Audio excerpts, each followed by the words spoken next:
ఈరోజు ఆరగ్రహారంలో అంత జైన్ స్ట్రీట్స్లో ప్రచారం చేసుకోవడం జరుగుతుందండి. ఇంటింటికి తిరిగి ప్రతి ఒక్కరికి పాంప్లెట్లు ఇస్తూ ప్రచారం చేస్తూ ఉన్నాము.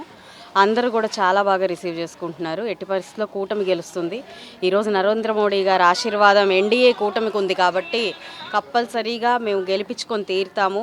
మా ఈ రోడ్లు బాగాలేదు, డ్రైనేజీ సిస్టమ్ బాగాలేదు, గుంటూరు పరిస్థితి అసలు బాగాలేదు, మా వ్యాపార సంస్థలు అన్నీ కుదేలైనవి గడిచిన 5 ఏళ్లలో. మాకు ఈ ప్రభుత్వం వద్దు.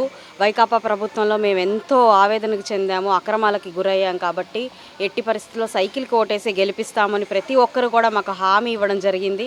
చాలా ఉత్సాహంతో, ఎంతో ధైర్యంతో ఈరోజు మేము మా ప్రచారాన్ని ముందు కొనసాగిస్తూ వెళ్ళిపోతూ ఉన్నామండి. ప్రభుత్వంలోకి వచ్చి రాగానే ఇక్కడున్న సమస్యలు కానివ్వండి, ఇక్కడ చేయాల్సిన పనులు కానివ్వండి, లేదంటే వారికి ఇవ్వాల్సిన మద్దతు కానివ్వండి, ఎట్టి పరిస్థితుల్లో ఇస్తామని వారందరికీ కూడా ధైర్యం చెప్తూ మేము ముందుకు వెళ్ళిపోతూ ఉన్నామండి.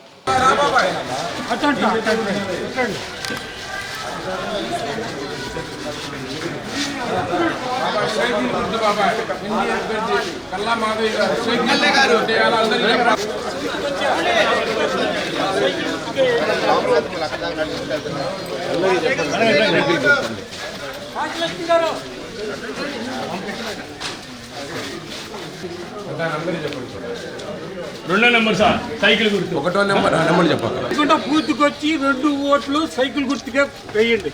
అప్పుడు అక్కడ మోడీ ప్రధానమంత్రి అవుతాడు, ఇక్కడ చంద్రబాబు గారు ముఖ్యమంత్రి అవుతాడు. కల్లా మాధవి గారమ్మ సైకిల్ గుర్తమ్మ.